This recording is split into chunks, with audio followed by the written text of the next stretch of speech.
It's the Extreme Alternative Cycling Magazine. Calling in sick. It's the Extreme Alternative Cycling Magazine. It's called Calling in Sick. Yeah, we're not on video. We're not on video. Just here in the living room. Sick. Alright, it's on. What? It's called No, Calling I'm just gonna in Sick. move it up. I need to get a real recorder. Just be like therapy, I'll lie down. One of those Tascam things. Oh, can I bum an NA? Sorry, Yeah, there's an apple cord in there. I owe you like 5-6 packs of NAs. It's fine.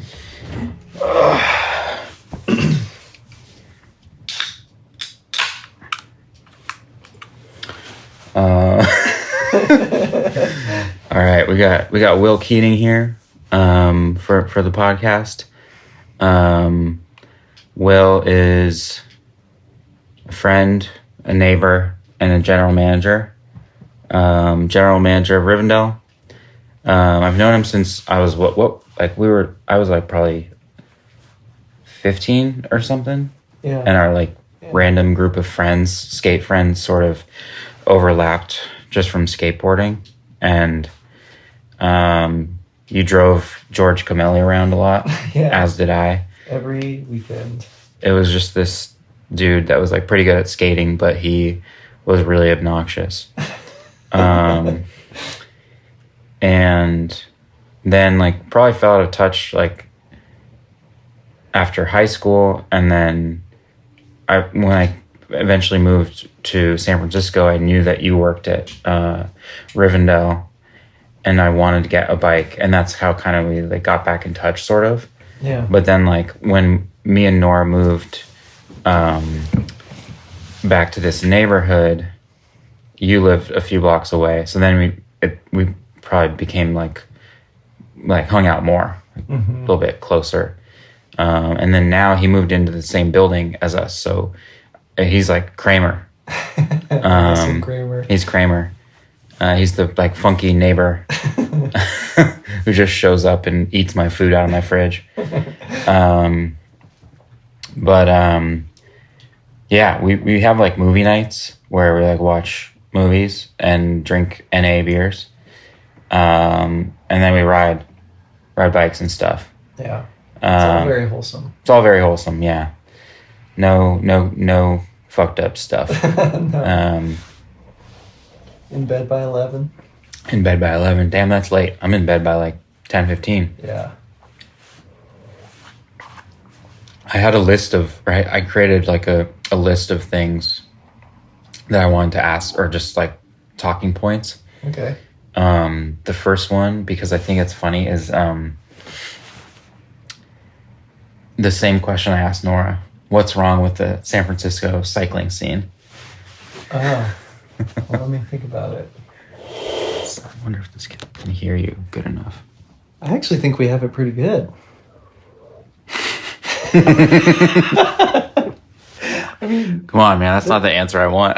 there's different cliques and stuff, but there's some overlap between all the cliques, and everybody's friendly enough to each other. It could be worse, you know? Yeah. Yeah, I feel I don't know, I feel friendly towards basically everyone.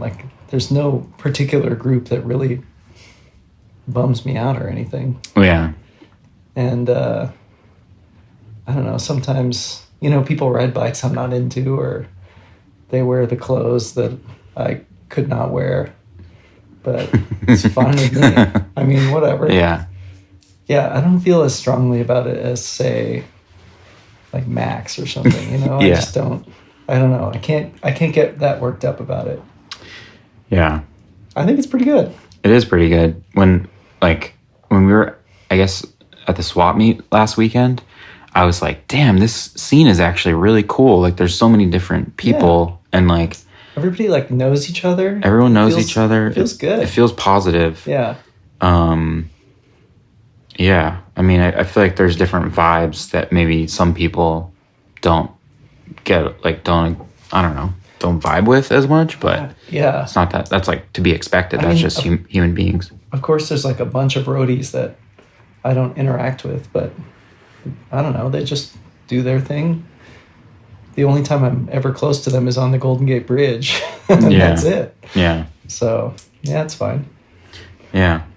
And then So- the mountain biker people go to like Pacifica, so I barely ever see them. Yeah. Turns out there's not that much mountain biking. I'm actually still, when people say like, oh, Mount Tam mountain biking, I'm like, are there actually mountain bike trails there as much as like Pacifica has it? And like, Yeah, like you mean like tabletops and berms and stuff like that? not necessarily, but just like insanely good single track Huh. that like hangs off the side of the mountain. Like to me, even Mount Sutro has like better mountain biking than like Tam, which is like really good riding, but it's like wide fire roads for the most part. Yeah. I guess I haven't really explored all of Mount Tam. Like we kind of have our set routes. And Yeah. I'm sure there's more that we could do, but I know that like the illegal stuff there is sick, yeah. but it's hiking trails. Yeah. I've never even tried to do those. Have you? Well, we've done the one, I guess it's maybe not considered Tam, but the Super Sutro one that goes to, Yeah. There's actually another one by there that I want to do with you on Monday with Phil. It's like my new favorite. okay. It's illegal, but it's not like It'll be nobody's fine ever on on it. Monday. Yeah, nobody's Yeah. ever on it. Yeah. And it cuts out Green Gulch basically. To get to, Like you get up on top of the ridge again without having to do either Diaz or Green Gulch or the road climb. okay. Oh, that sounds good. Yeah. I feel like going back to the scene just for a minute, like the fact that there's really good riding here, and also like sadly the fact that there's a lot of money here, I feel like, I don't know, brings a lot of people that are into cycling. Like I feel like money kind of, or cyclists kind of follow money. So it's like, I don't know, when I go down to like Palo Alto, there's a ton of cyclists. And you go to like Santa Monica, there's a ton of cyclists, like just that kind of thing. But then there's also people that like don't spend a ton of money, like, you know, like us and like messengers, who are like not super wealthy people. But Yeah. it seems like it's all, yeah, it's very, very coexisty. You can do it on the cheap. You know, I don't know. There's tons of people like those Geno Sack guys have vintage mountain bikes that are Yeah. rad. Yeah. Like their main bike is like a rock hopper. Yeah. Yeah, that's one thing that's different than skateboarding. Skateboarding is like barrier to entry is almost nothing. Right.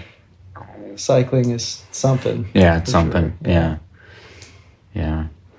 My old coworker reached out to me because they wanted me to like appraise a bike they had for sale. And they sent me pictures of it, and it was like this old Fuji that was single speeded with like pretty cheap components. I mean, it was like a decent build, but like worth next to nothing. And I was like trying to like let them down easy in my response, like giving reasons and stuff.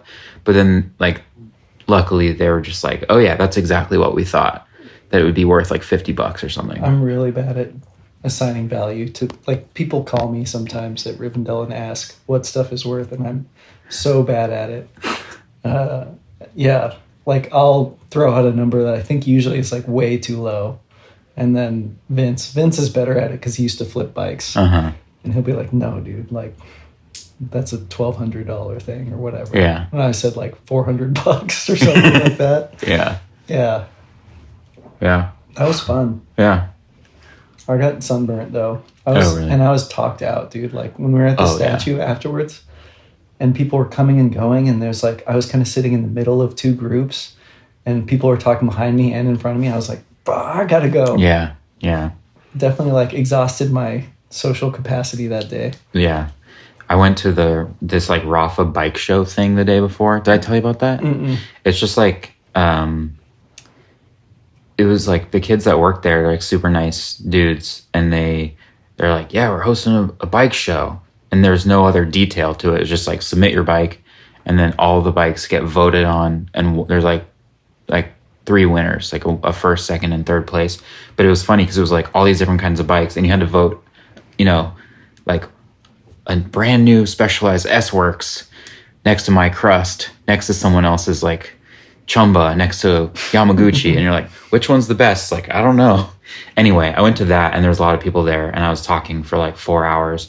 And then the next day was the swap meet. Yeah. And so I got to the swap meet and I was like already talked out. Yeah. And then like I woke up on Monday with a headache basically from talking to people. I did too. Yeah, I think it was from sun exposure and talking constantly.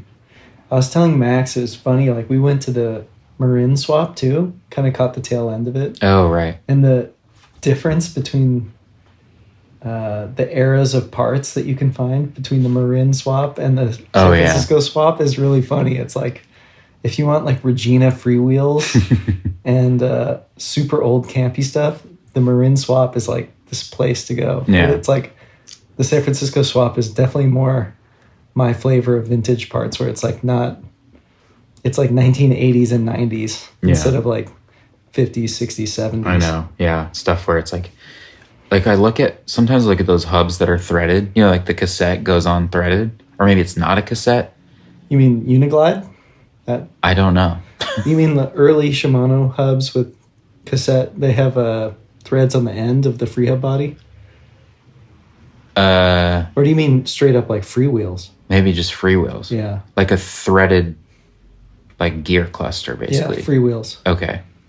That I have no idea. I have no, like, I guess I worked on, fucked with that. I've had enough bikes with freewheels. I know about those. Yeah. But definitely prefer cassette. Mm-hmm. Yeah, for sure.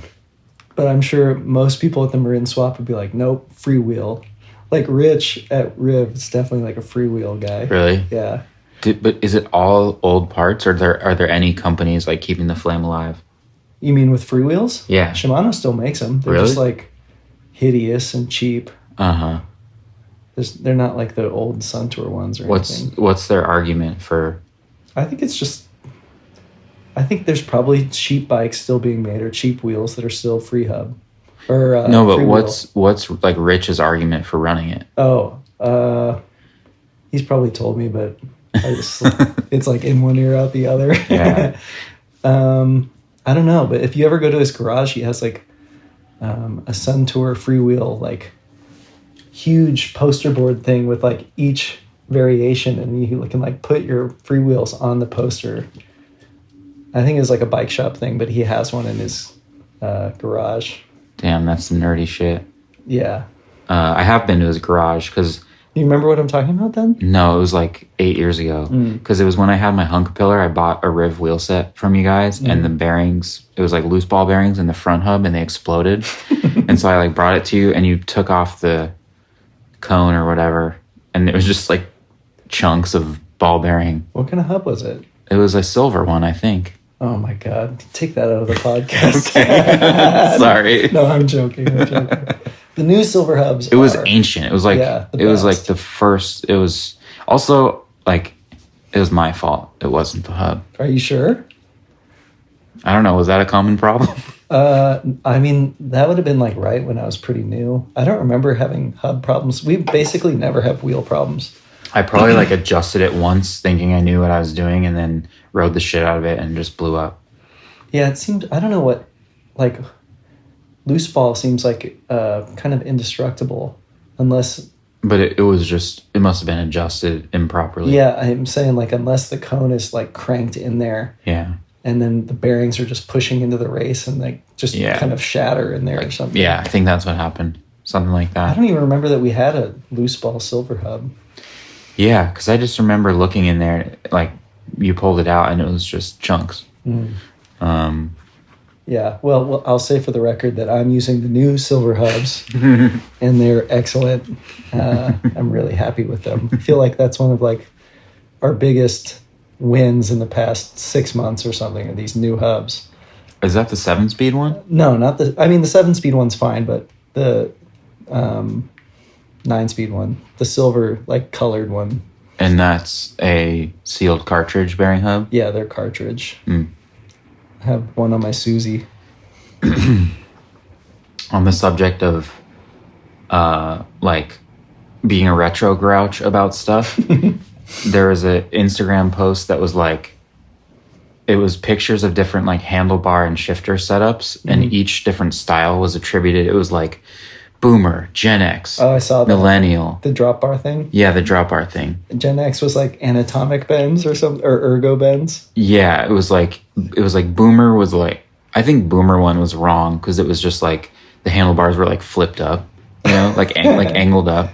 Yeah. And then but I'm pretty sure the Gen X one was like STI shifters with the antenna, you know, but like ergo bars, like super like early 2000s, 90s. Yeah, like those Richie ergo bars. Yeah. East End something. And I posted on Gary For Sure, which is my stupid cycling burner Instagram, that like, oh, the millennial one's the best, obviously. And then people were like responding like, oh, I have the Gen Z one with like the shifters angled in, like the new Tour de France style of. Is that Brifter's Aero style? Yeah, Brifter's Aero style. And they were like, that's great. And even like Axton responded, it's like, it's actually better. And then it made me feel old, like, oh, like it made me feel like a boomer being Wait, like, oh. other than the Brifters being turned in, what's different about the Gen Z one?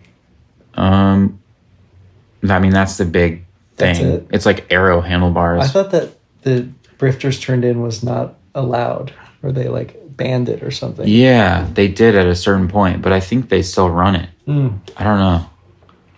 I don't know what maybe there's like a maximum angle you can turn it or something. Yeah.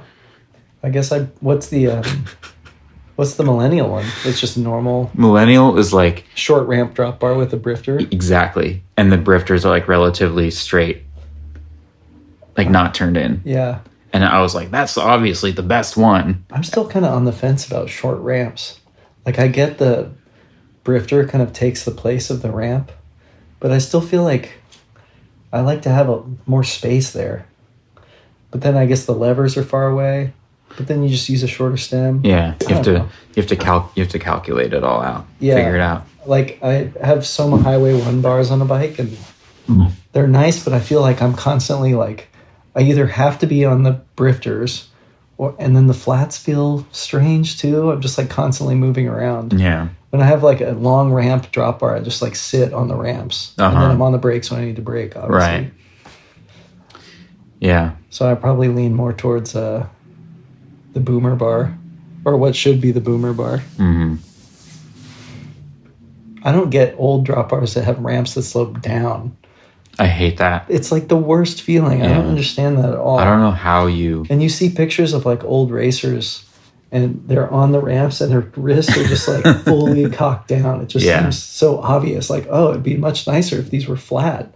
Maybe it has something to do with like the pivot points of the brake levers or something. I don't know.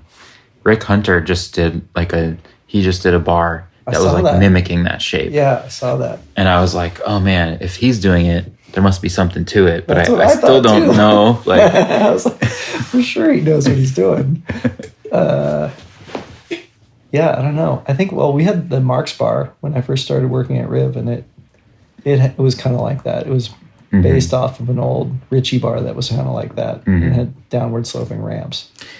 Yeah, that's where like the thing that I don't like is like when the bar turns from the tops down into the drops, and it's like I'm gonna like, you know what I mean, where like it's like a big wide bend that turns down as it turns into the drop.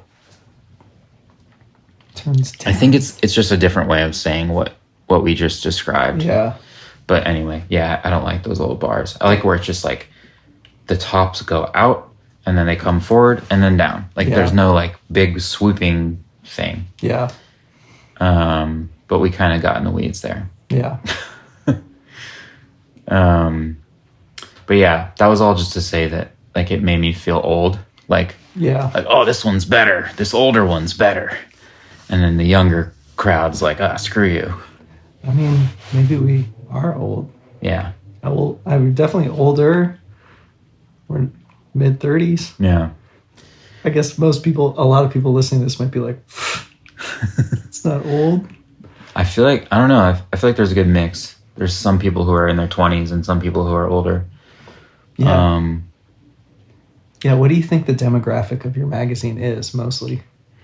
God, that's a good question. I mean, the ride yesterday I feel like was interesting because there were kids that were like In high school. Yeah. Yeah. And I'm pretty sure they had messaged me about a ride in the past and that they wanted to come out on a ride. Yeah. And those kids were from high school. That's definitely not the demographic. That was cool because I didn't really know anyone there. Yeah. I knew Tim Yeah. and Ruben, and that was like kind of it. Yeah. Everybody else was totally new to me. Yeah. It was Except for the people that came on the ride that we did on TAM. I know them. too. right. That was funny because I like rolled up to the statue and there was like a lot of people, but seemingly a lot of different groups. So they were all just kind of like talking. standing in a circle, looking Yeah. at each other, not talking. I was like, "Hey, what's up, guys?" Like, it Yeah. was kind of awkward. Those kind of things can be awkward at first, and then Yeah. you get it riding, and everybody like Yeah. loosens up Yeah. a little bit and Totally. has fun. Totally. Yeah. But yeah, it was funny because I told a lot of people that we know that they should come on the ride. Yeah. And then they didn't. I know. Like I thought a bunch more people. I was expecting at least some of our regular Yeah. people to come there to Yeah. the ride. Yeah. Uh, That was good though. yeah. Oh yeah. It's like I have mixed feelings about those rides because they really take it out of me. Like I have to like talk to everyone and like be, kind of the center of attention. Mm-hmm. But then it's positive and people are so stoked on it. So it's like I got to do another one. I think, yeah, they're fun. I mean, I know what you're talking about. When you're like the leader, Mm-hmm. you feel some responsibility for keeping everybody together and keeping Yeah. everybody happy. Yeah. Yeah. And that route we did was not conducive to keeping people together. No, well, you made the mistake of putting Ruben in Yeah. front. Yeah. I don't think Ruben is capable of riding at like a social pace. He's resentful of the social I pace. don't think he would be mad at me for saying that either. No. He's just like, he has one speed. It's fast Yeah. all the time. And I think the only reason he came on that ride was because I let him lead and Yeah. he wants to kind of like show his routes to people Yeah. and stuff. But yeah, definitely like he kind of dropped us right off the bat. Yeah. Wait, what were we talking about? We're talking about being old and the demographic. Yeah. I feel old. I feel like it's a good mix of people. But yeah, that ride had people that were like seemingly almost 60 years old. Mm-hmm. Like a few of those guys were older, nice guys. Mhm. Forgot their names. But yeah, I feel like it's a lot of. It's a good mix. I don't know. I do feel like it's older, probably trending towards older people. That read the magazine? Yeah, I was thinking like 20s. 20s is sick too. Like all the Geno Sack dudes are all like 20s. Yeah. They seemingly like the magazine. Yeah. New cover looks good. Oh, thank you. Yeah, I got lucky. The cover has been really hard because obviously it has to look really good. And it can take a lot of effort to figure out what it should be. Mm-hmm. And like the issue 10 cover where I rode the mountain bike off the tree, I was really nervous because I knew I was going to force myself to do that. It was like a skate thing. I was like, oh, I got to get the ender or something. Yeah, it's fun. It was to fun. do every 5 years. Yeah, exactly. Yeah. That's like the pressure of it, and having that every few months is tough. So I think I got lucky this time because like this dude sent me this photo and was like kind of just sending it as a submission, but maybe it's one of those dudes that like doesn't know how good they are at shooting photos. Mm-hmm. And I was like, oh, this is like the cover. Like Mm-hmm. I'm not gonna be able to top this for the cover. Mm-hmm. So yeah, I got lucky. And then I think it works too because those Geno Sack, the crew was out here in February and I rode with them. So I got to meet them. And then one of the dudes put together a photo submission. Yeah. And he has like really good photos. Actually, one of his photos I was thinking about for the cover too. God, I wish I'd spent more time with them when they were here. Was Max like bumming on it? Because they're all like sporadic. No, I think I just had other stuff that I needed to do. I was busy that weekend. Yeah, totally. But then they came out with the video, the San Francisco video. I watched it.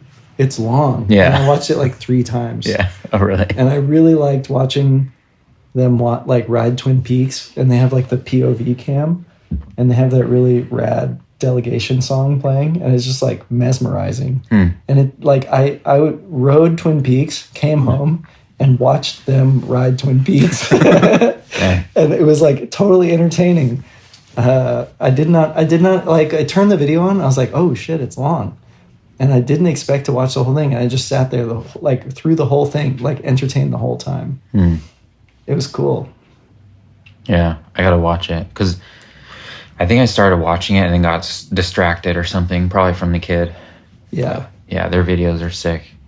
It's such a different style than the calling in sick videos. Like, I feel like I like don't want there to be like I want to like trim all the fat out of my videos and have them be like kind of like short and sweet, and they just like show everything. Well, it's like, you know, the Logan videos. Yeah, It's like your favorite parts of the Logan video are not. It's not always the skateboarding. It's like people goofing around. Yeah. Or like the parts in between the skateboarding are your favorite things. Yeah, Yeah, that's like the Geno Sack video. They do a good job of that. yeah. I think I just got in a rut of like filming people riding and trying to make it this like kind of like like picture perfect edit. Well, also you're dealing with like very limited attention spans sometimes. So it's like sometimes a 30-minute video doesn't work. It's got to be like 3 minutes. Yeah. Or else it's just not going to get watched. Yeah. I also feel like our crew is like allergic to talking on camera. Like I'll bust out the camera and people will just like smile and like back up. Yeah. Whereas like other crews get all like hyped to film stuff. And I think the Geno Sack, they're like younger. They're like, oh yeah, we're going to like film and be like goofy on camera. Yeah. Yeah, I think you're right. When you're filming bike rides and I know I'm being filmed, all I do is just smile and like, hey. Right. Yeah. Yeah. I like your videos though. You pick good songs, and like I go back and watch them later, like a year later, 2 years later, and it's like, oh yeah, I remember this day so well because of this video. Yeah. Yeah. Yeah, I actually watch them. I rewatch them every once in a while too, because I'm like, oh, I Like actually really like this. 5 or 4 a.m. San Bruno one. Oh yeah. That one's sick. And I like your birthday ride one too. Which birthday ride? When we went out to Super Sutra with Alan. Oh yeah. Yeah, and the song you picked is really good. And Message from the Stars is Oh good yeah, too. Message from the Stars. Yeah, I listened to that today. I feel like we've done like so many just Battery Townsley loops, but they're still so entertaining to Yeah, me. yeah. We should do one at night. I know. We always talk about doing night rides. The thing is, we're in the bad time period for nighttime rides because Right. it's just gonna be wet Yeah. and not like raining, just like this misty. I want to do like long distance road ride at night. Like start a 200K at 8 p.m. That's too much. Too much? I'd be down to do Alpine Dam at night. Yeah. I was gonna do that solo at one point, and then I got scared of cars and didn't do it. But I'd be down if other people were going. Maybe if I make a flyer, people will know I'm serious. Yeah, I wanted to do a night ride and like make a flyer and all this stuff, but I feel like the turnout might be so low. Yeah. Well, We can just try it. yeah. It'd be cool to leave like right before the sun sets and be like climbing Mount Tam when the sun is going down, Yeah. and then riding back through the towns at night. Yeah. It'd be nice. I feel like that Gazelle that I got would be a good candidate if I got a dynamo hub. Because it's a true like road geometry, but having a dynamo on that thing would be fucking amazing. I have my Cuevas is built up with a dynamo hub in front. It's like all pretty roady, earlier stuff than what's on your Gazelle. But yeah, I'm thinking about just moving that whole build over to some other vintage frame I have hanging around. What else you got? Well, I got the Racine, which I really like. That one's not grant approved, right? No, he does. I mean, he has a healthy disrespect for the older Italian. the older frames that people sometimes venerate. He knows what the real deal is. Like, no, that's no good. But I think that with the Italian things, it's like, it's not it's like paint. It's all just fun paint and like fun. They're just fun looking bikes. Yeah. And maybe if you have a ton of different bikes, maybe it doesn't really have to be much more than that.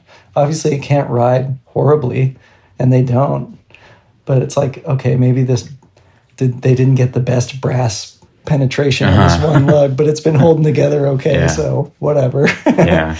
Yeah, I remember being at Eric Billings's place, and he was telling me about this Pinarello that he was fixing. He's like, dude, look at this. Like, this is bad. This is just badly constructed. And I think maybe that's common in older bikes. He also said, I took a vintage bike to him to get aligned. And I was like, is this common? He's like, every bike is like every old bike is like this, but most of the time it just doesn't matter. Mm-hmm. What was the issue? The Racine was bent. Oh, it was just bent. It was like the head tube was out of plane with the rear triangle a little bit. Wow. So, and it totally felt fine unless I was riding no hands. And then I took a Trek frame to him as well. I got this Trek like super impulsively. I'm probably never going to build it up. Where do you have these? They're at Riv. They're at Riv, yeah. Yeah, I got into bikes through vintage road bikes. So it's like, and now it's like obviously, if I had to pick, it's like I'd keep all my Rivendells and get rid of all these vintage bikes. Right. But it's fun to like revisit them after so much time, because I went for like 10 years without riding any of them. Yeah. And I think it's like part of the fun is just finding ones that you think might fit well. There's always something interesting about them. It reminds me of like big wig stock market traders, but then they're doing like penny stocks for fun, like a hobby. Yeah. Because it's so low stakes, because these frames, instead of being thousands of dollars, are $300, $400. Exactly. So it's like you can build up something sick that's cheap, and it actually turns out it rides pretty good too. Yeah, I mean, it's like I guess a couple years ago, or maybe like a year ago, I learned to like 28 millimeter tires again. And before that, I was like, no way, I'm never using those again. Right. And then I got that Cuevas from Grant, and I built it up, and it only fit 28 or 30 max. Mm-hmm. And I realized, it actually is really fun to be on skinny tires sometimes. Yeah. And 28-30 is like... And that's big for like a road bike. Yeah. But cornering on 30s is really fun. Yeah. On like nice road, it's super fun. Yeah. Yeah, it's not vintage per se, but I had that Cervelo that I got for a couple $100, just kind of like impulse buy because it was cheap and I had a kit to build it.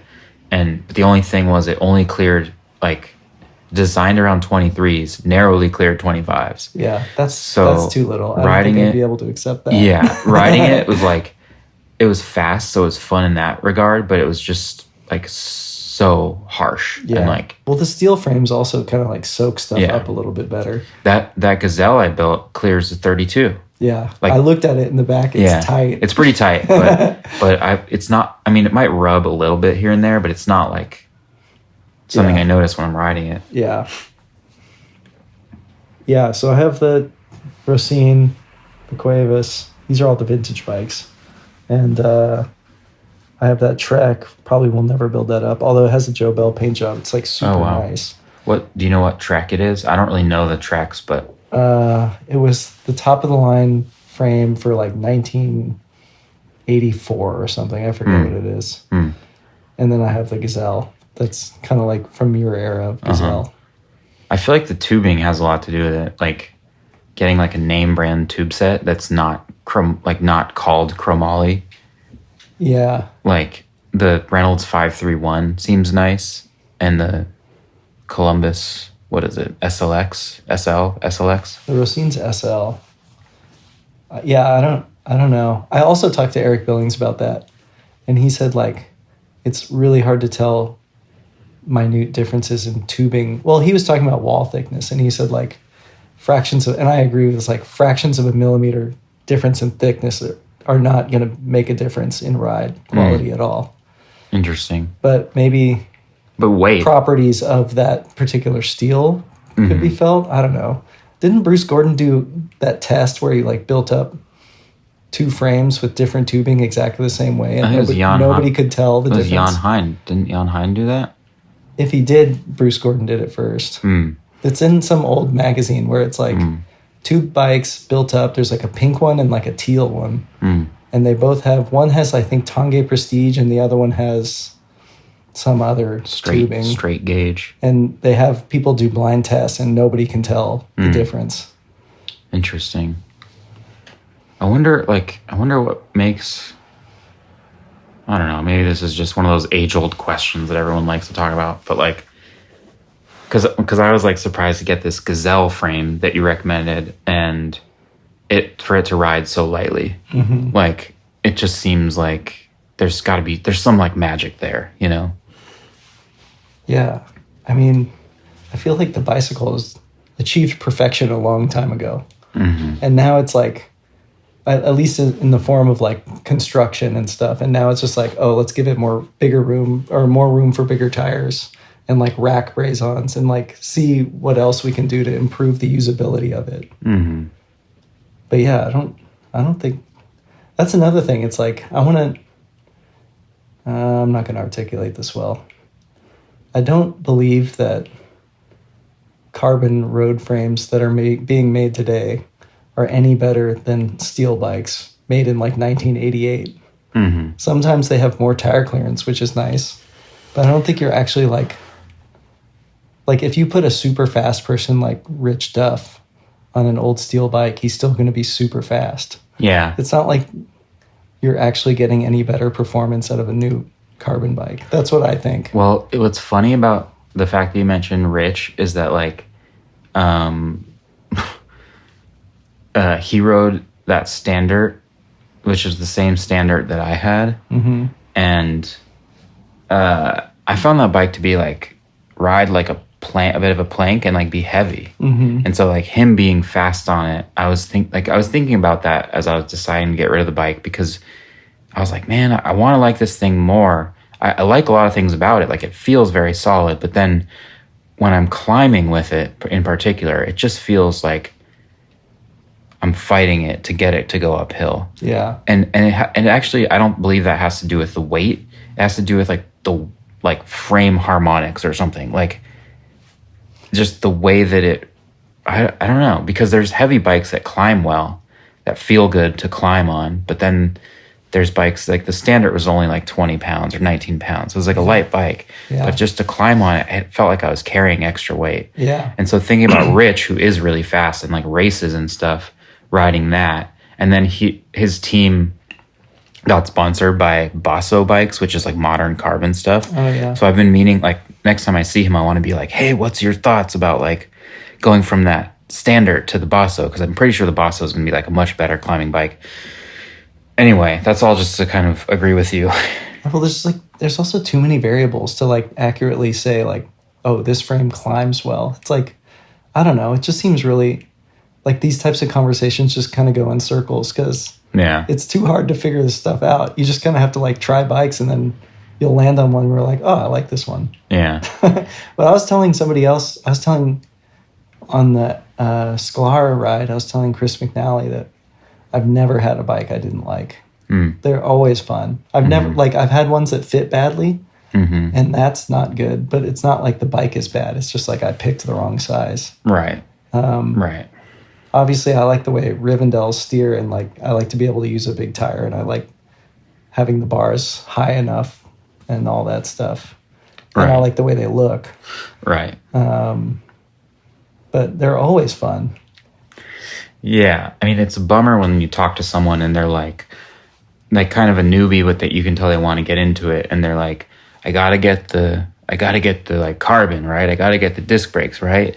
And you're kind of just like, no, like, you don't know how wide the spectrum is of bikes that are enjoyable. It's not like every steel bike from the 80s is a heavy ass boat anchor and just completely unbearable to ride. It's like, no, there's a huge range of bikes that are all enjoyable to ride. You don't need to get the Canyon direct to consumer model fucking bike from 2024. Sometimes I feel like it's important that people go through some bad bikes. That's and true. You hope, you just cross your fingers that they like realize that not all bikes have to be like this. Like, it's kind of hopeless to talk them out of some things. Mm-hmm. And you just hope that it's like they figure it out on their own and then finally circle back to something that's good.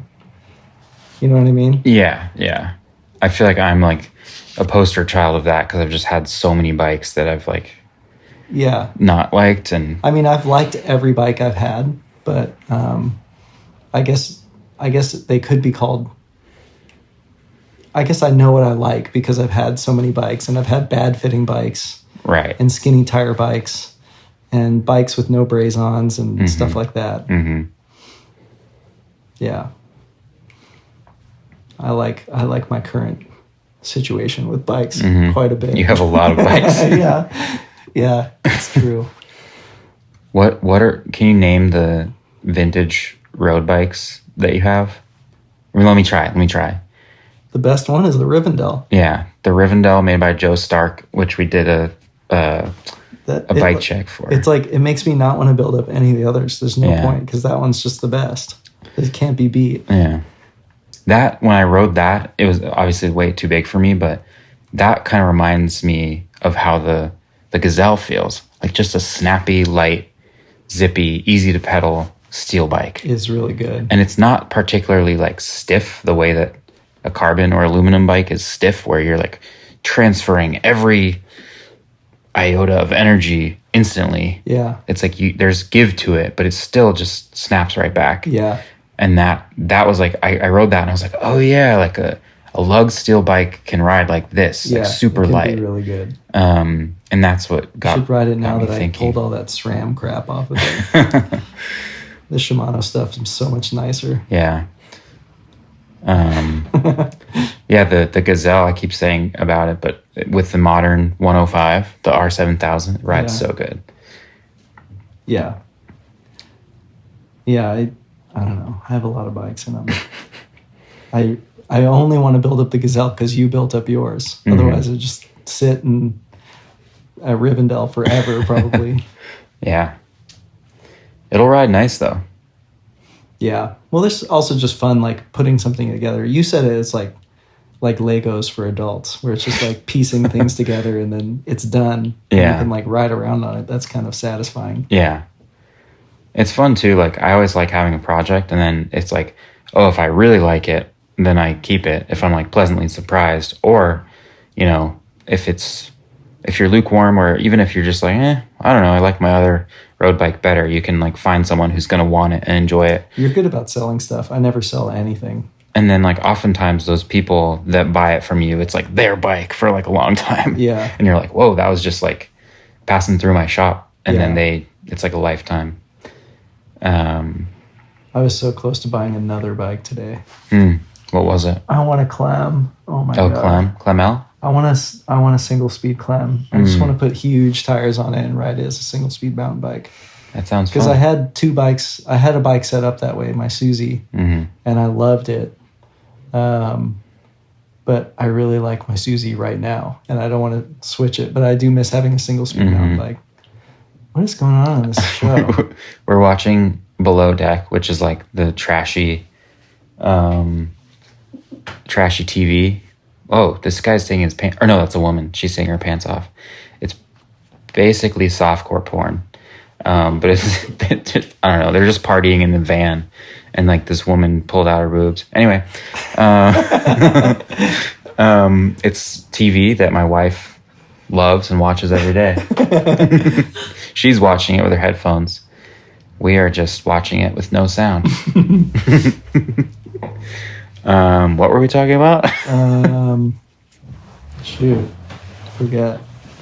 Road bikes. Oh, Clamel. You want a Clamel? I want a Clamel. Yeah. Single speed, big tires. Partially because yours. Every time I see you ride yours, I'm like, oh my god, I want one. I have two bikes that are like almost exactly the same, but something about like the super low step through frame with the huge tires looks really cool to me. Yeah. And I kind of want to just get an Eno hub for it and like actually just have it with no tensioner, just full single speed. You know what trend I think could be more popular with more companies is a eccentric bottom bracket for a BSA, British threaded. Is it just Phil that does it? Phil and Velo Orange. I've never even seen one. The Velo Orange, I don't know what it's like to tension them. I think it's maybe a little bit of a headache, maybe like trial and error. The Eno is so easy though. But then you have to build a fucking wheel around it. It's no problem. Your privilege is showing, bro. Oh, I'm sorry. Yeah, I guess I like to build wheels. Yeah. In that case, then build an Eno. But I'm just saying, like, how easy it is to get to swap out your, like, Holotech Shimano. But, like, if you run a Shimano crank, and then you can get the... sorry, there's people making out on the show now. I'm not even watching that. I'm not even looking. This is the night between charters where they all go out and they get drunk and they hook up with each other. Okay.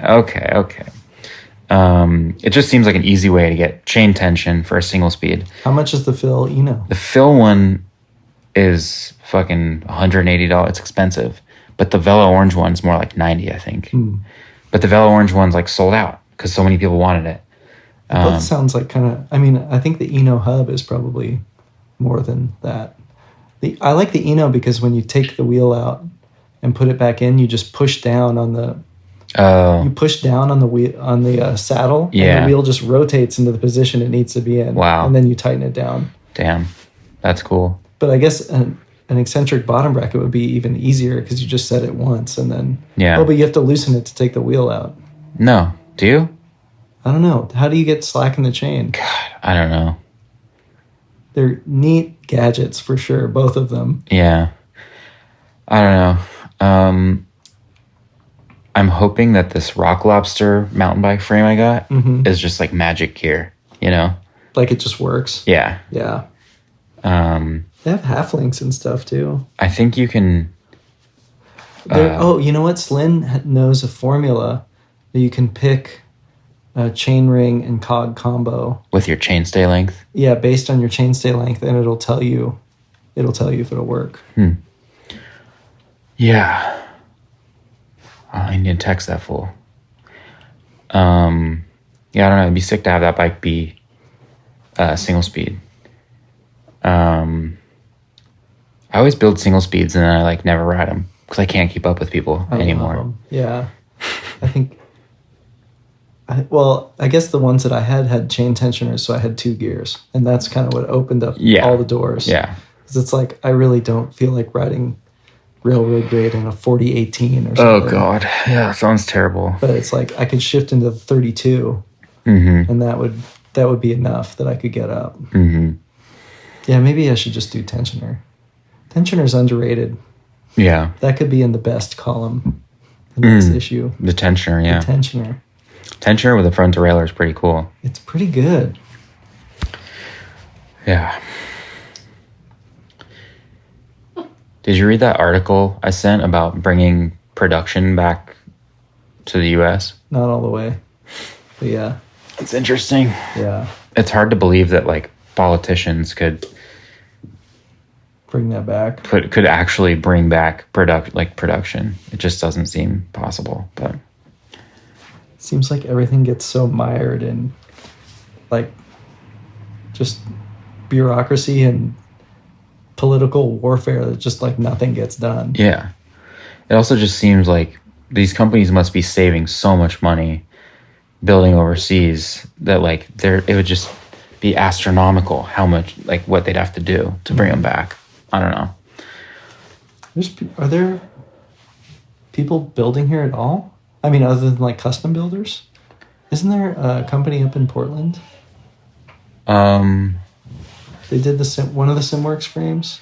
God, I don't know. That's a good question. I mean, there have been companies like, you know that company Wraith Fabrication?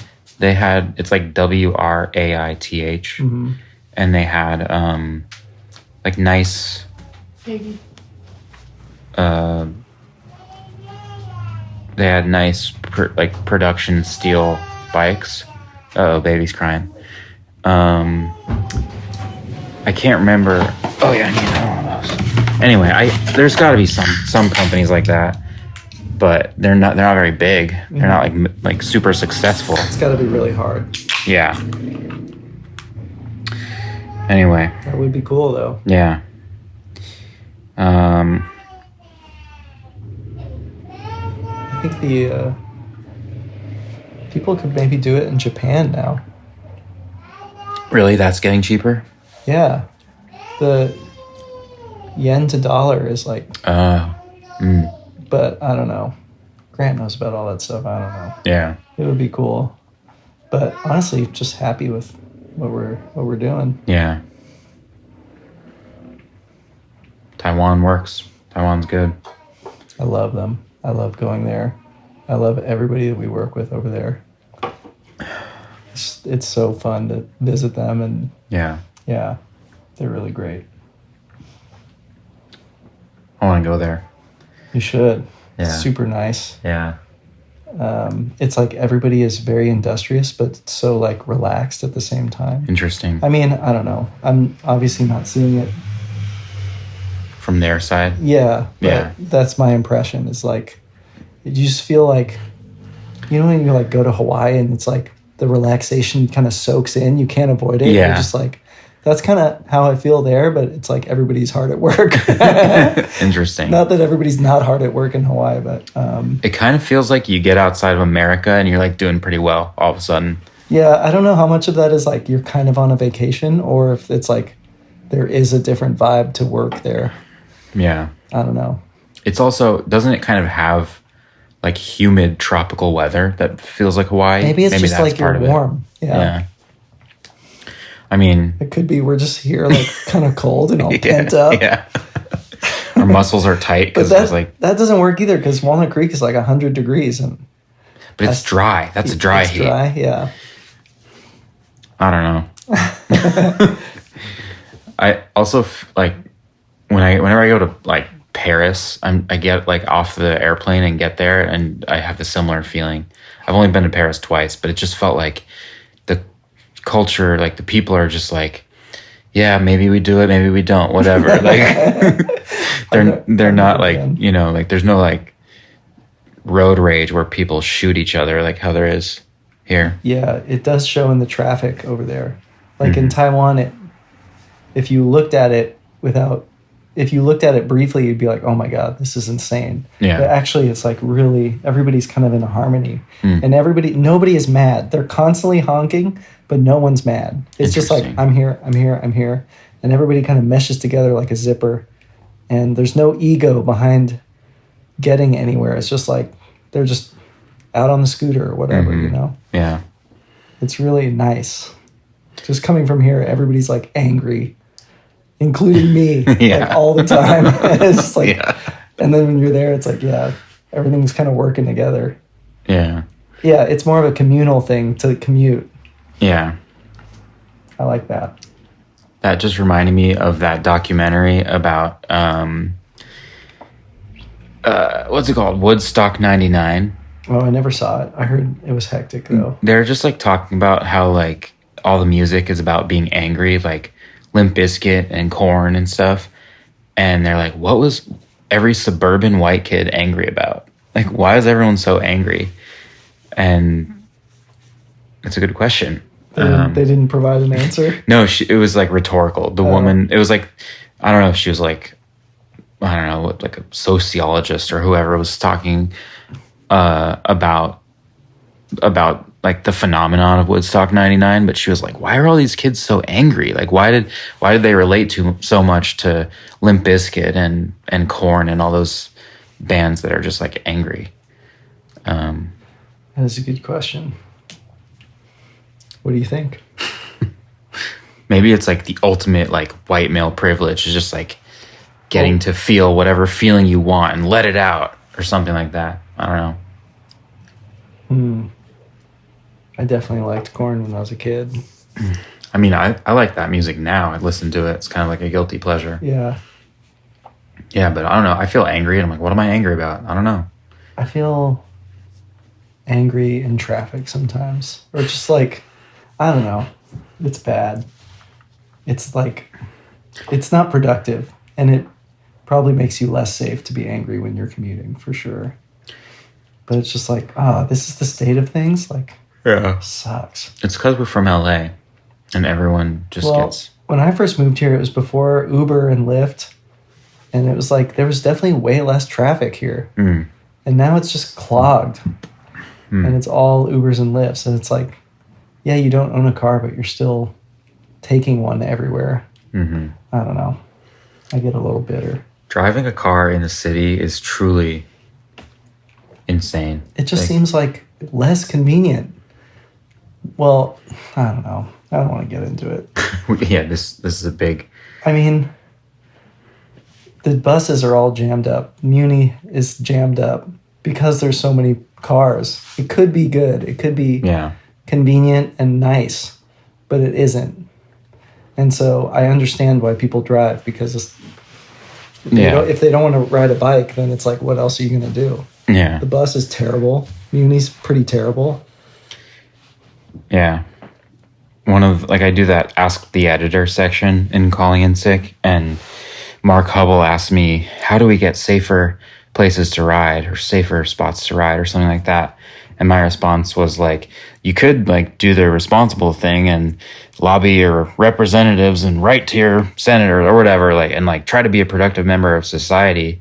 Or you could just like embrace some danger and like watch a Lucas Brunel video and like go split lanes in the city. Well, you kind of have to be able to do that stuff. Well, my point was at the end of it was like, yeah, it's dangerous, but if everyone were doing it, then it wouldn't be dangerous because everyone would be on bikes. Like, and that's obviously like a dream. That's not a reality, but it's like the more people do it and like brave it a little bit, the more safe it becomes because the more people are on bikes. Mm-hmm. Yeah, I could see that. It just seems like even like in San Francisco on like Market Street, for example, there's like all these cyclists and like the taxis are kind of frozen and the buses get frozen sometimes because there's so many bikes. It's sick. Well, if you ride a bike here enough, you end up behaving the way that people get mad about. But it's just like a reaction to how everything else is going. Like, I feel like if you follow all the rules, you're in danger more often. Yeah. That's what I don't like about the bike coalition. But we're digressing a lot. This bus, I just wish the bus was good. Yeah. But it's like getting to the mission, take the 33, it comes like once every 30 minutes. They don't have accurate predictions. And it takes forever. It goes so weirdly out of the way. Yeah. And you can be there on a bike in like 10 minutes or like 12 minutes. Yeah. It takes like 35 minutes to get there, maybe 40 on the bus. Sucks. When I lived in the outer Sunset, every once in a while I'd take the bus with Nora to downtown. So it's like across the city. And it took an hour. Yeah. Like you're going 7 miles and you're just like kind of doing a weird zigzaggy loop thing that doesn't exactly make sense. It's like Muni and the bus should not have to deal with private car traffic at all. Yeah. They should just be blasting through. Yeah. Yeah. Yeah. Anyway.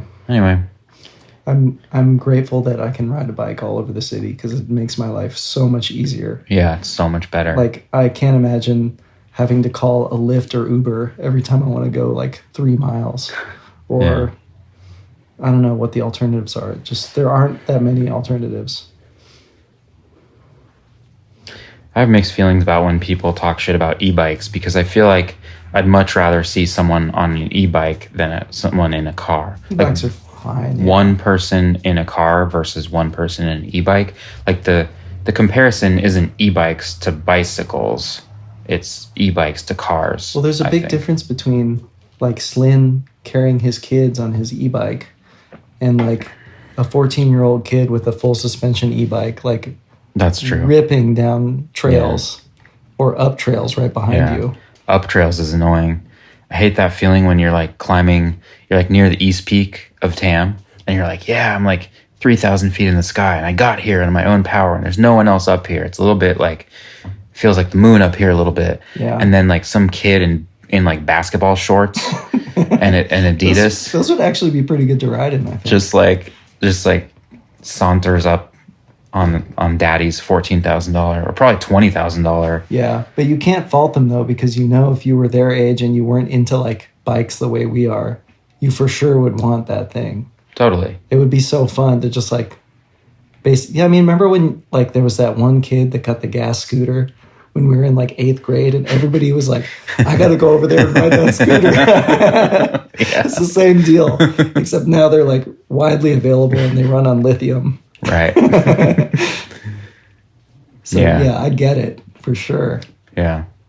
But it can kind of, I don't know, affect the vibe when you're on this nice peaceful trail and you just hear the Yeah. and it's just like a bunch of teenagers. Yeah. Yeah. Yeah, or the kids on the Sarons or whatever in Golden Gate Park doing the wheelies with the full face helmets. What's the Saran? It's the one that's like, it's a motorcycle. Oh, it's a straight yeah. up motorcycle. You know what's funny is like there was a group. I don't know if you saw this. Maybe it was yesterday. There's a group of those. What are they called? Saran? I think that's one of the brands, yeah. Saran. They think they're so sick because they can wheelie and like put one foot on the other side or something. Yeah. It's like, God, you just think, ride a track bike. Yeah. Same. Yeah. But there's same so thing. many nuances between e-bikes. That's the thing. It's like you can't just give this blanket statement of like e-bikes suck. Well, that's true. What I was going to say is like those Saran things are like creating like a gray area because now there's like actual like gas powered motorcycles riding with those dudes. Oh my God. So like there was 2 gas powered motorcycles with the group yesterday, and I was just like, wow, that's pretty bold. Like, we can't have anything nice, you know? Yeah. Americans always have to take it to the absolute insane limit. Yeah. It's like you can't have an e-bike that just propels you as much as a regular bicycle would with less effort. It has to go super fast, Right. look crazy aggressive, and just be over the top in every single way. Right. So yeah, I'm down for e-bikes of a certain variety for sure. Yeah. The Sarans, you don't even pedal them. That's Right. like totally a motorcycle. It's an electronic motorcycle. That's like the law is probably catching up to that because a bunch of people are going to die on those things. I think kids have been dying. Yeah. There's kids dying on like rad power bikes even. Yeah. Well, I heard the brake pads just like roast immediately. They're gone. Wow. I think 2 girls got pitched off one, and there's like a big lawsuit. That was I don't was know that in Santa Barbara? I think it was in San Diego or something. Yeah, this like family that we knew in Santa Barbara, they had a kid. They're a bit older, and they had a kid who's like a teenager now, and she like lobbied them to get one of those. I think it's a Rad Power. It's the like green one with the fat tires. That's the rad power bike. Rad Power, and they were like super reluctant. They're like, yeah, we see kids like Every kid in Santa Barbara has one of Yeah. those. That's what I noticed when I was down there. It's Yeah. like there is no kid riding a regular bike. yeah. And They it were- makes us sound so old to say stuff like that. Yeah. But that's like, I don't know. You just want them to like feel the way you felt when you started riding a bike and Totally. you were like, oh, I can go places. I guess they can still go places, but it's cool to do it under your own power. It like gives Yeah. you a good feeling to do it that way. Yeah. Then they're not getting it. Yeah. Sad, really. I mean, whatever. I had fun. Oh man, is that too spicy to say all that stuff? No, I don't think so. I don't want to get in trouble. I don't think anything has been particularly spicy. I'm constantly anxious about these things. You can listen to it. Okay, And I have these opinions, and I'm like, I don't want to piss anyone off, but at the same time, sometimes I feel strongly about stuff. Yeah. I mean, you could probably say a lot more before you piss someone off. That's good. And this is behind the paywall anyway. This is behind the paywall. Yeah. Do you yeah. edit these, or do you just run them like? Well, this is only the second one. Oh, really? I've done audio recordings where it's just me talking, and it's like, it'll be like anywhere between like 10 and 28 minutes, you know? And I don't edit them. I just like throw them up there. But if there was like a section of this one, like this that we're talking about right now, we could cut it out. It'd be kind of funny to leave it in. Yeah, let's leave it in. But yeah, if you listen to it and you want to take anything out, you can. I don't know. Sometimes I feel like for me to articulate my thoughts properly, I need to write it down and then cross out like a million sentences and then keep writing it down. And then finally like, okay, that kind of makes sense. I don't know though. It's like that's true, but then I feel like everything we've been saying makes sense. I hope so. I think it does. Well, I don't know. We're at an hour and 5 minutes. So Wow. that's crazy. But that's probably a Good place to cap it. Dude, I'm on a roll, man. Ask me anything. I feel better. Like the first 20 minutes of doing this, I was like, woo. And now I feel like much better. Maybe it's these non-alcoholic beers. Yeah. I was telling you, these things, they give you a little buzz. It might not be alcohol, but it's like I might have to quit them then. the carbonation. Yeah. I feel like it like just gives you a little buzz in your tummy. It makes you feel a little loose. A little loose? Yeah. Maybe it's working. The other thing is I'm going to listen to this and my voice is going to sound high-pitched. Really? It always sounds way higher than I think. When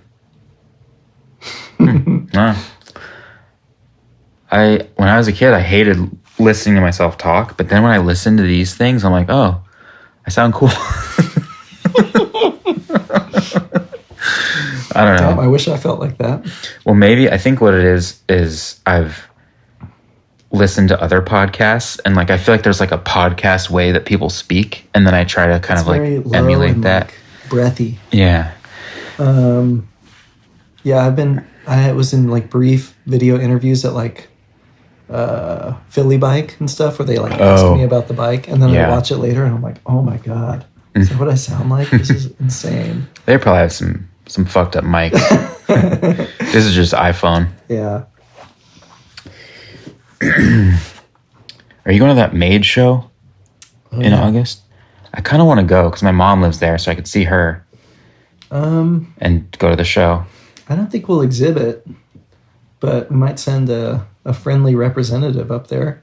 I think actually the Brooks people wanted a bike for it to display a saddle.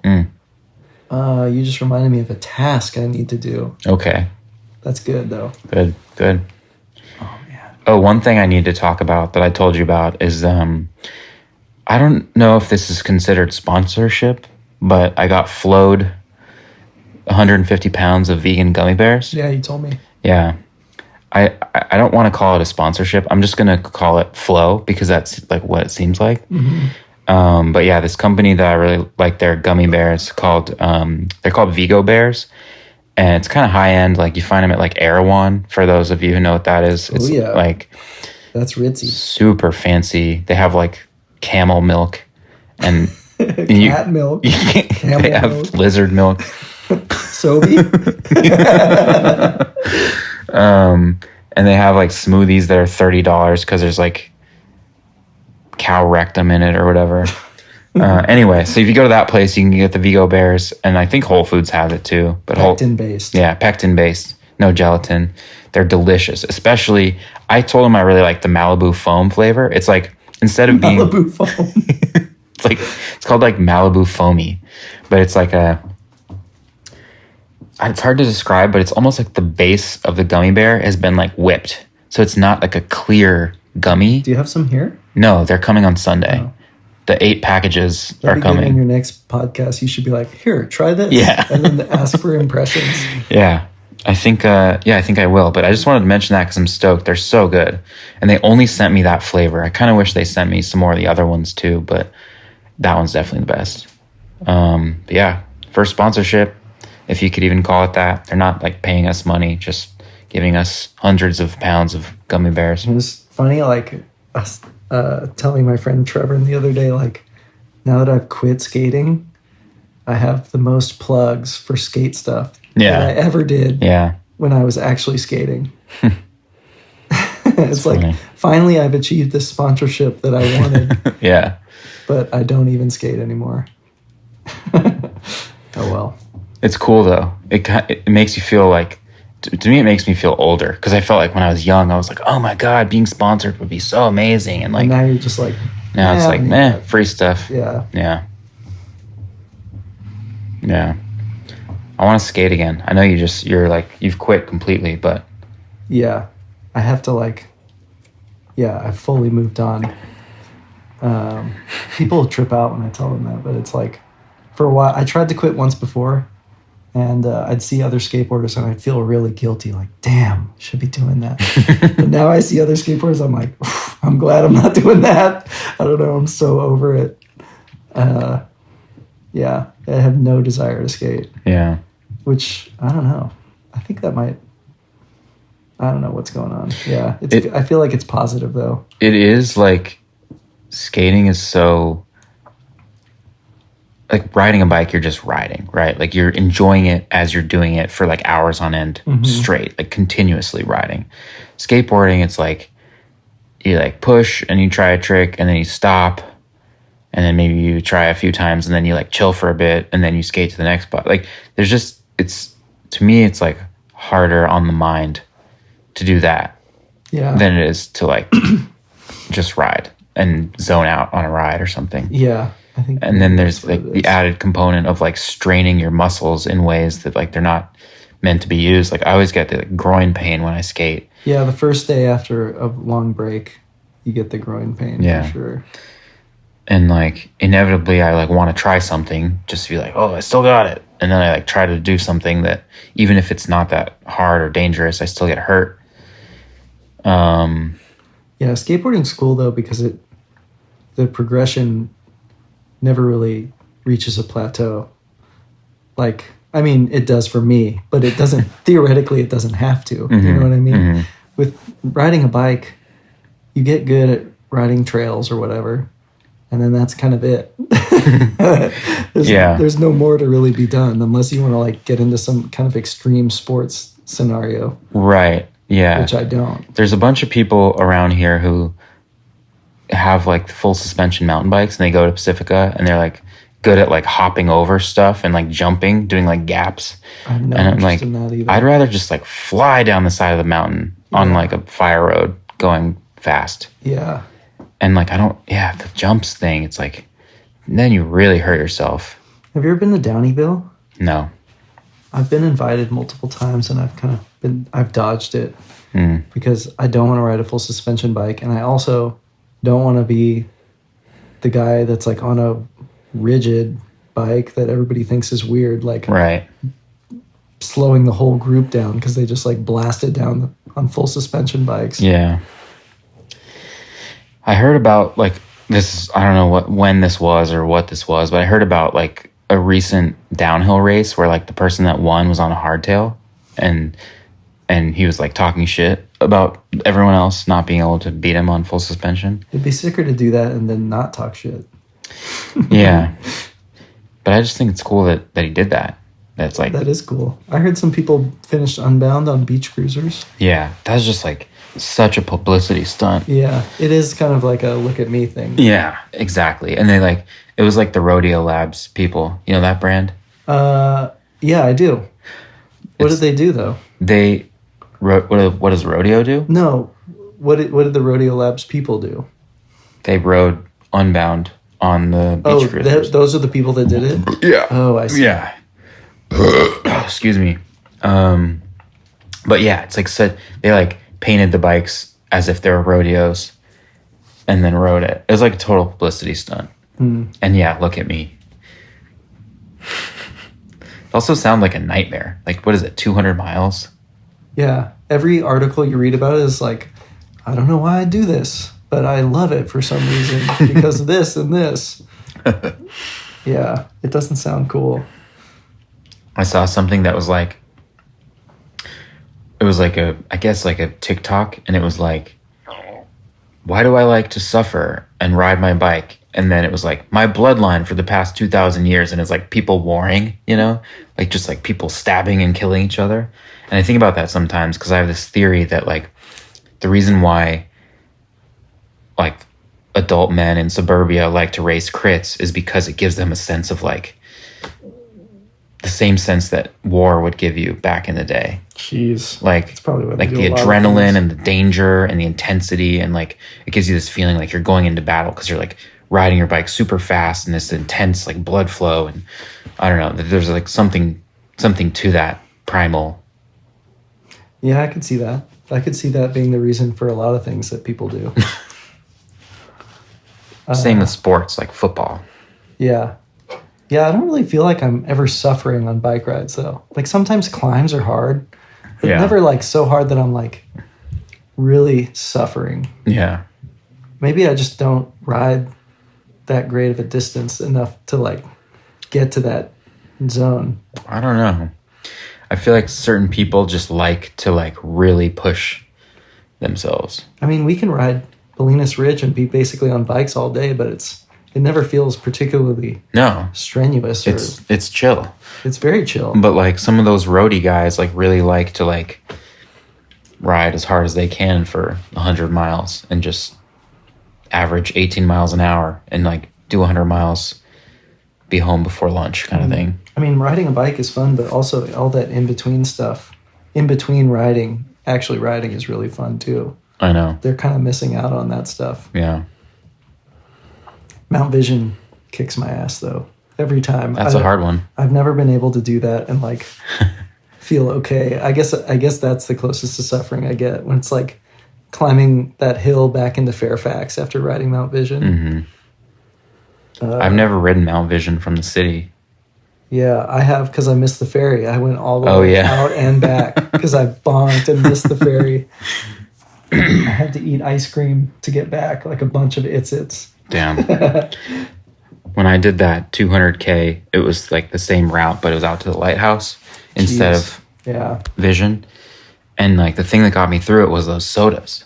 Oh, yeah. It was like, is it just me? I was talking to Ruben about this. Is soda like having a resurgence in bike riding? I feel like it was kind of forbidden to drink soda for a long time. Like, no, you don't want to drink that. That's just purely bad for you. Yeah, I don't know. Now it's like I see all these articles about like bike packing nutrition, and everybody's like, yeah, just guzzle like a 2 liter of soda. Or it's like they'll list out everything they're eating, and it's like all like you put sugar in your bottle, and then like you get some soda, gummy bears. It's like all sugar. Well, like when I eat a sandwich on a ride, I want to like kill myself. Like I love eating a sandwich on a ride.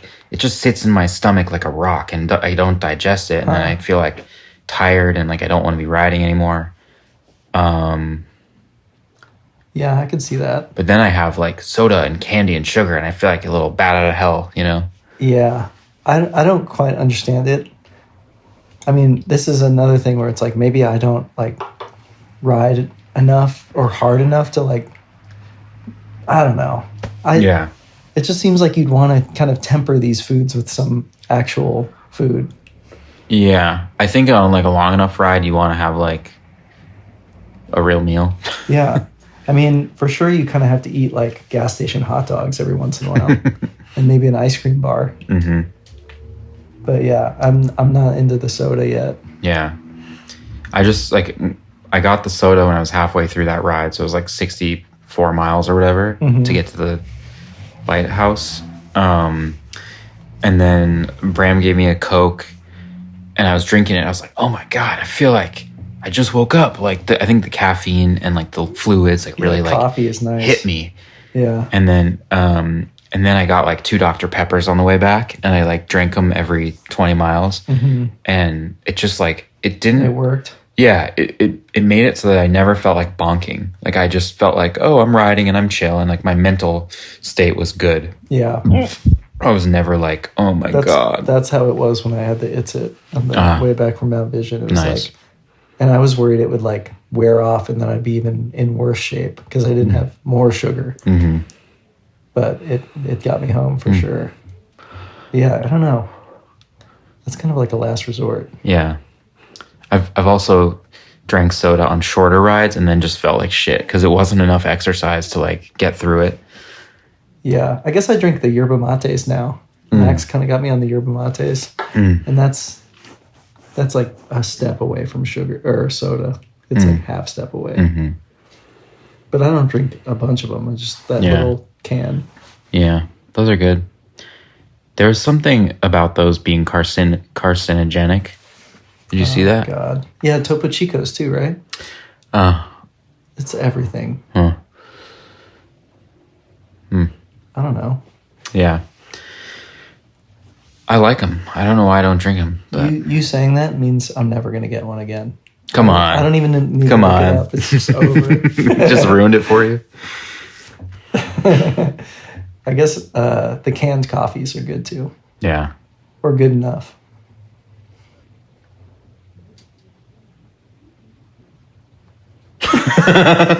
We just stopped talking. Well, I don't know. What else you got to say?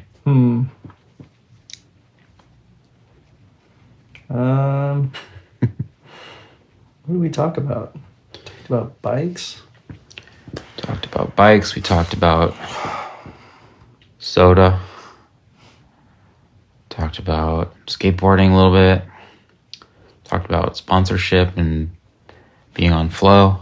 For some gummy For bears. some gummy bears, which I don't know how I'm going to eat all those things.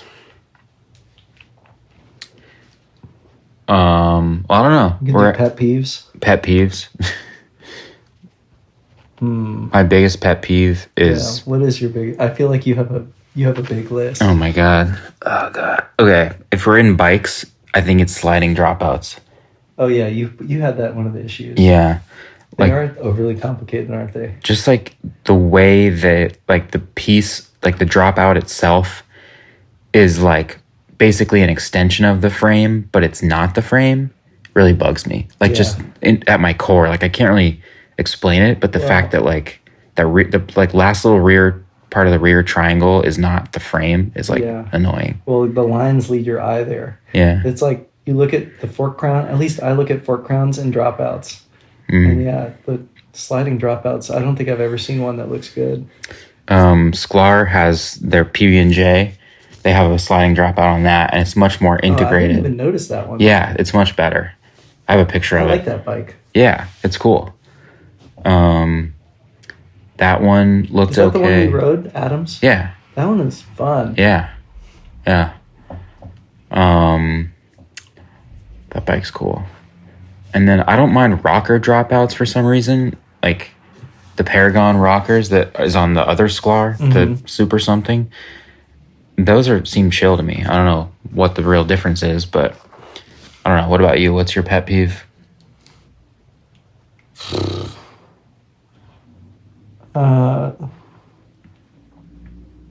When I come to a stop and then a bunch of people stop behind me and all their bikes go beep boop, Oh. beep boop. Yeah. That's a pet peeve. It's not a big deal, but I don't know why all of the. Can you turn that sound off? I've tried to because I use the computer and I don't know how to turn it off. It's not really when it's like just one person, but sometimes it's like a group and every single bike does it. Yeah. That's crazy. It's also like the sound of people clipping out. Yeah. Like a bunch of people clipping out. Yeah. Pet peeves. Are we talking just bike wise? Yeah, probably. No. What's your other pet peeve? I guess I set that up like I had something in mind, but actually I don't. My number one pet peeve of all time is failure to use a chip clip. Oh yeah, you had that in one of the issues. I too. wrote about that because Dave asked me. I feel like I had some good pet peeves that I was thinking about. I had a list going in my notes. I got to pull that up. But that another time. Let me think for a moment.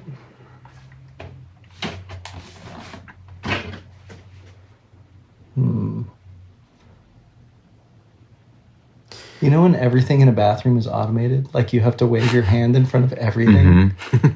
That is a pet peeve. Like the of mine. 50-50 bathroom. Dude, I don't even go in there anymore. It was crazy. They had an app to use. Yeah. Remember that? You had to sign up for an app in order to enter the bathroom. That's a good segue to your eventual feature in a future calling in sick. Oh, I was going to do that. I feel like it's little kid humor, but it's true. Maybe even for If the photos are really good. maybe even for the best. It's like the best having pee spots all over the city. Like San Francisco, there's no public restrooms anywhere. If there are, they're like nasty. So I have designated pee spots throughout the city that I know I can go and pee on my way home or if I'm going somewhere. And I feel like that's just what you have to do because there's no other choice. Like, I don't know, we all pee. We're all out and about. There's nowhere to go. Yeah. Unless you want to like go buy something at a restaurant. Or Yeah, what it's do you do? insane. It's insane. It's like we've completely privatized going to the bathroom. So, Dignity Health on Stanyon, they one time I rolled my ankle skateboarding really badly, and I thought maybe it was broken or something. And I went to Dignity Health, and I got to the ER, and then they said, "What insurance do you have?" And I said, "Kaiser." And they said, well, you can't come in here then because you don't have the proper insurance. And I was like, oh, okay. And then I left. This is after they had taken my information down. And then they sent me a bill for, I think it was like $2,000. Oh my God. It was an amount of money that all I did was give my name and like my address. And that was it. And they like logged me into their system. Oh my God. So Ugh. I paid that, but I pee at Dignity Health in the bushes at least once a week. It's like, all right, this is fine, but I'm going to pee here for like You the pay rest them of my life. $2,000? Yeah. I don't remember the exact amount, but I remember it was rough. Oh my Yeah. God. And and then I still had to go to Kaiser and like pay them too. That's insane. So Yeah. That's disgusting. But yeah, Dignity Health on Stanyon and Fulton. If you are walking south on Stanyon, right before the gate, you can take a left, and there's a bush there that's like made for peeing. So I just pee there at least once a week. Damn, is this going to get me in trouble? We can edit this out. All right. Or not. I mean, I'd love to. Pretty run. like mild, right? Pretty mild. Who doesn't pee in public Well, sometimes? you have to. That's the thing. It's like you don't have a choice. Yeah. There was a guy I met at one of the book fairs that had a zine. He was an older guy, and I think he had bladder issues or something. Mm. And the zine was all the places I peed during 2020. And every single place he peed that wasn't like his home bathroom, he took a cell phone photo, and it was all in there in little small pictures. And sometimes he'd have a caption explaining like something that happened right before or after he peed, or like his mood or something. Oh my God. And it was the coolest zine at the whole thing. I was so stoked on it. And, Damn. Zines are sick. That's kind of what gave me the idea of like SFP spots, so we can like open it up to people. But yeah, we'll start with Dignity Health, first one. That's pretty close to here. I'm going to go try it out soon. It's gotten to the point where on my commutes home, I sense that my body senses that Dignity Health is close, and I'm like, oh, I gotta pee. Yeah, that building's nasty. It's like something out of like fucking, I don't know, Eastern Bloc. It's gross. Yeah, it's awful. Their marketing campaigns of like human kindness is just so funny. Oh, yeah. Everything they do sucks. Did they have that ad that was like, it was like brighten your day or something, and then someone took a photo of it on that orange day in 2020? I don't know. And it was like, brighten your day, and it was like the sky was black. What did you do that day? I was here working, and then but I took photos because it was like pitch black in my living room. Yeah. And then I went outside and took photos. Yeah. I drove into Riv with Rich. That was in the era of driving with Rich because Bart might be sketchy with COVID. Oh, yeah. Right. Damn. That was a trip. That reminded me of the cocktails outside Oh, when Rich came? when Rich came. Yeah. And he was like, I think he was a little skeptical, and I gave him a cocktail, and he was like, whoa, man, that's really good. And then he was all drunk. He still talks about it. He talks about it. Yeah. Pretty sick. Love that guy. I was thinking earlier that COVID like kind of formed our bike riding crew. Yeah. Like we were all friends, Yeah. but then the pandemic started and it was like everybody just kind of like sucked together Right. into this like really cohesive group, and we were all on the same page about riding and the type of riding we wanted to do. Yeah. And we had all these fun activities like, hey, you want to just do a city loop tonight? And like Yeah. we'd go down to the ferry building and like Hang out. Yeah, it was so cool. Yeah. And Yeah. it's like slowly kind of dispersed. I know. It's hard. It's been actually interesting because like Calling in Sick was kind of like built Born on, out of yeah, that. like born out of that. And like I got so many good photos and people submitting stuff that like made perfect sense for the magazine. Yeah. And then like now it's like, yeah, people are splintered, and like some people just don't even show up. Some people had fucking kids. I mean, that'll do it. Yeah. I mean, it's cool because if that type of thing was still happening right now, maybe it wouldn't be as fresh as it was then. Totally. It's fun to like remember those days, Yeah. actually. Yeah. And it just like And naturally we still all fizzled like out. see each other and ride all the time. Yeah. It's just, yeah, I felt like we had like a 8-person crew every Saturday Yeah. at least for like a full year. Railroad grade every time. Yeah. We got to do Parisma again. Oh yeah, that's a good one. The last time I did it, I was like on the Clemel. It was like a little bit of a heavy bike for that ride. You need like a roadish bike you need like 35s. Yeah. That's a good size. Yeah. I wonder what I would do it on. Do it on my Rodini maybe? Mm. That's what I did on last time. It was good. Yeah. Yeah. Do it on that one. Yeah, I could. Yeah. It's not like, well, you're going up Parisma. It's like Right. you don't need a big tire to go up something. The gearing is fucked though. It's like 46 in the front and 44 in the back. It's not even a 1-to-1. Can you put a double in there?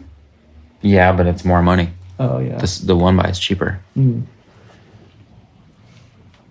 With carbon bikes, do they just use braze-ons, or there's no clamps for carbon bikes, right? Because the shapes are always different.